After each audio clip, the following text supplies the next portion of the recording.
What's You're the like point of having a mic if I can't you're be go low. vociferous? Vociferous? You're playing with me. Vociferous? Vociferous. I don't know. I don't think that word means what you think it means. Yo Munir.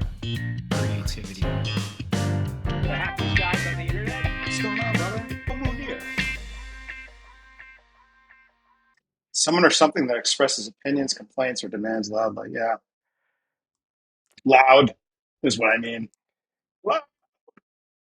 Munir, I Yeah. have props today. You have what today?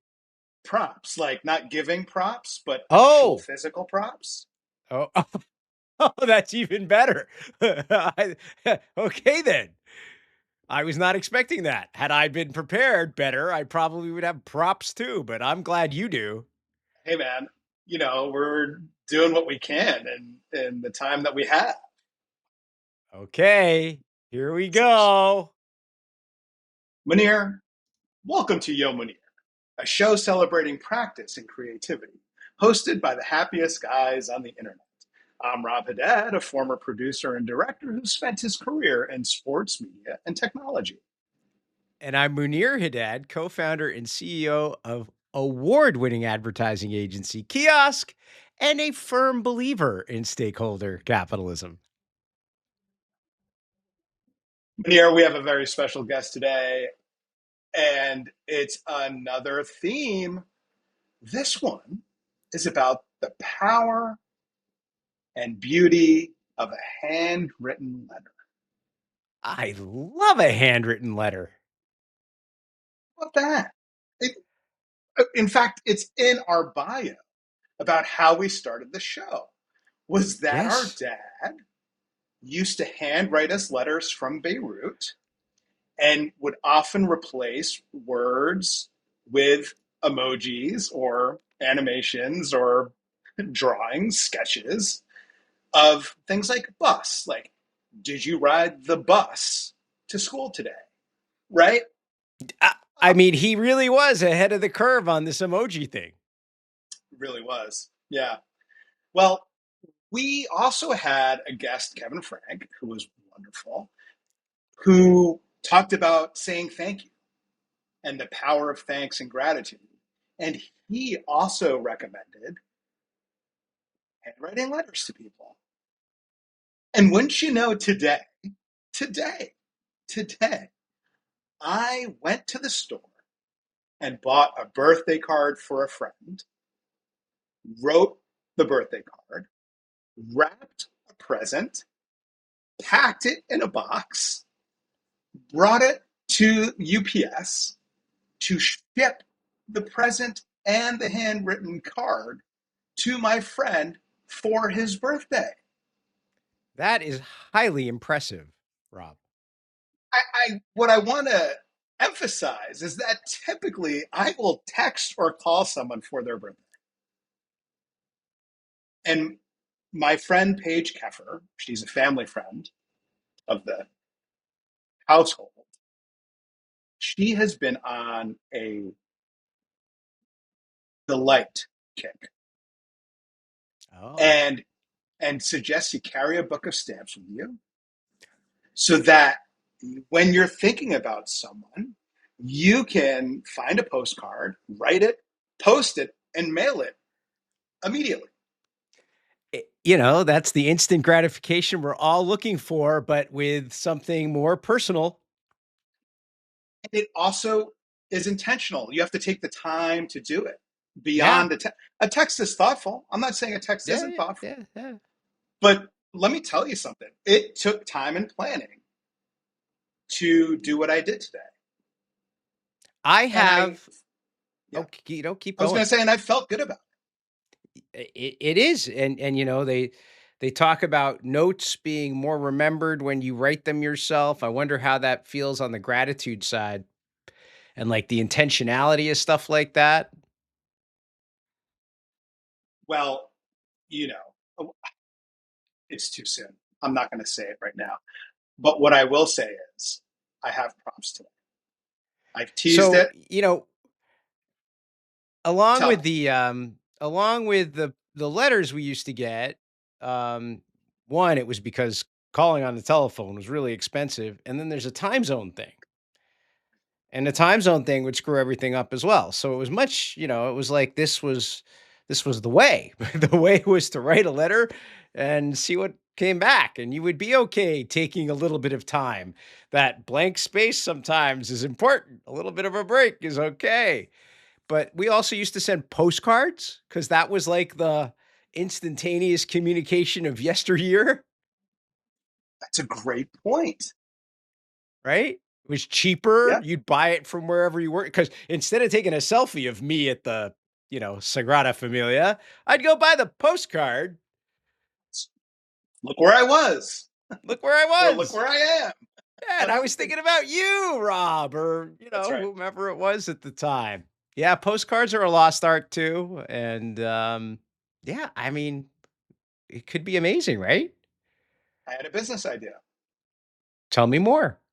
So as I'm packing this gift and going to UPS, UPS is very transactional, or USPS as well, right? It's Hmm. similar services in that we are providing location information and Yeah. package, and they are handling the distribution. There's no gift buying there. There's no concierge service. It feels like there's a big opportunity. You ever walk into an old or local pharmacy Yeah. and there's 100 different things like a Woolworth back in the Yeah. day, but a local pharmacy, you can get your balloons for a party, you can get a birthday card, you can get a tchotchke, you can get a gift, You might even be able to get a postcard. you might even be able to get a postcard, but then you're responsible for going to wrap it, ship it, send it to wherever it needs to go. Yeah. And we've changed so much as a society. What about a business opportunity where you can go and buy things and ship them all at the same place? That's not Amazon and not online and not digital. Have you heard of a Tabac? Sure. Isn't that where you get your cigarettes? Well, yeah, but they also serve as a front for the post office and also sometimes have little tchotchkes that one I can see. get and send. I see. Well, I think we're ready. I think we're long overdue here. Okay. So you heard it here first, folks. We're going to have the Yo Tabac or Yo I love it. I love it. coming to a And city near you. Oh, I can sense a prop coming on. and after we've handwritten our notes, Yeah. depending on how good our penmanship is, Yeah. we can take out our typewriters out of their cases, out of their cases. Yeah, absolutely. Oh, if you could smell this typewriter, I can. Like, in my head, I can still smell that typewriter. The ribbon of it's a ink in special thing. there. Oh, yeah, for sure. But that's not a handwritten note, Rob. No, but oftentimes you would handwrite a note and then type it and then mail it again, depending on your penmanship. Okay. But I get it. I get it. Very formal when you're typing. Do you know where you keep your notes and your letters? Do I know where I keep my notes and letters? In like too many different places. You keep them in your briefcase, Munir. Oh, very nice. You keep them in Okay. your briefcase. Yes, you do. That briefcase has a moving sticker on it. It does. It does. But there are Are letters in here. are you going to be able to produce a handwritten Samir Haddad letter? I'm not. I'm not. Ah, I did not have enough time to prep. I right. think if I had more time, I think if I had You more could time, I run could. into one. You never know. You never know what surprises you in the archives, in the Haddad family archives. You have inspired me. I have some boxes around my office that probably might unearth some stuff. I would think so. See, my dear Samir, this is a typed, That's a but typed letter.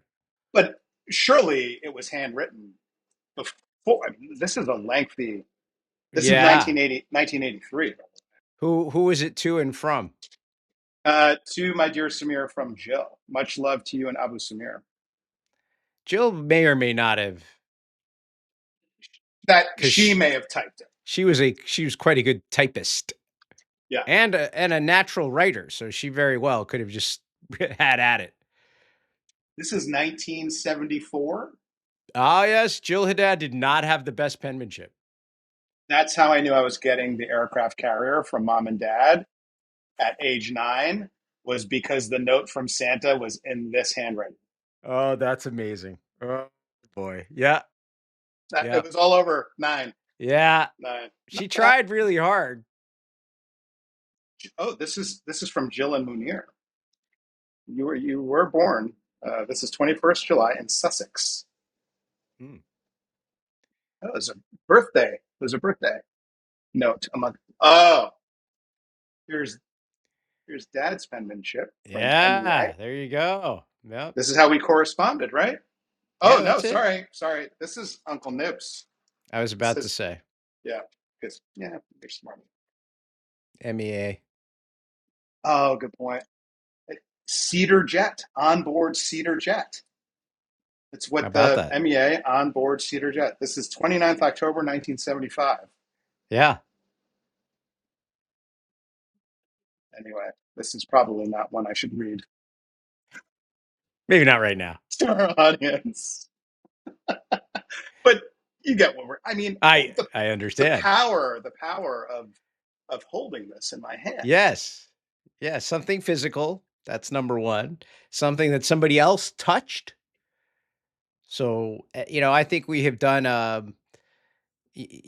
bits and electronic signals are incredible and they do communicate, but the physical embodiment of an object that somebody else had time and attention and touch on is interesting. It's interesting to think about what occurs when that happens and whether you just receive that intentionality or the physical nature of it, or whether that's just me imbuing things with my own thoughts.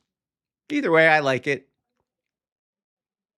Can you tell me the last handwritten letter or postcard you sent?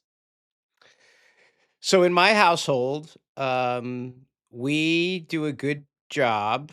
I probably do a medium job, but the family does a good job of sending thank you notes by post for gifts.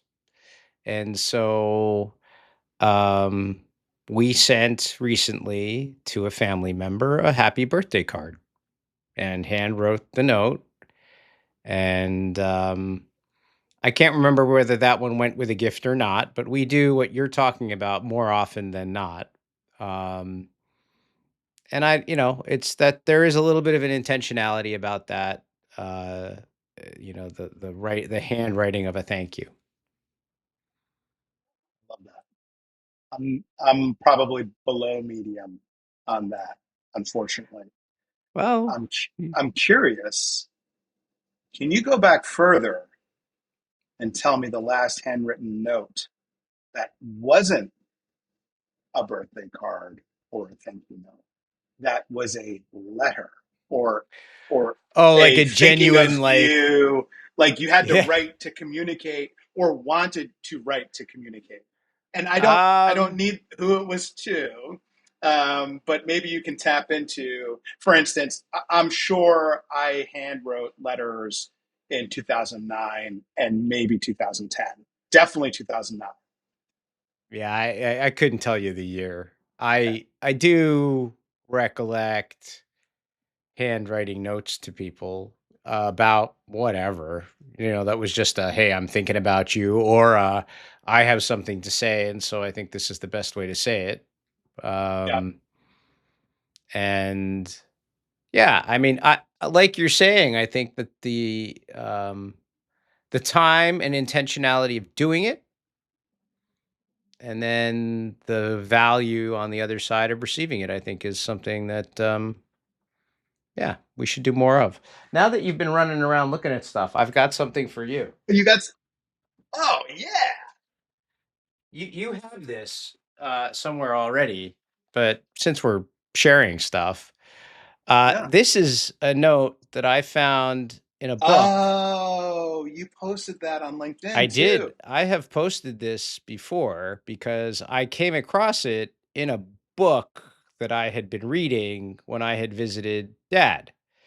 And he snuck this in the book unbeknownst to me. So this is another way of providing, like a handwritten note.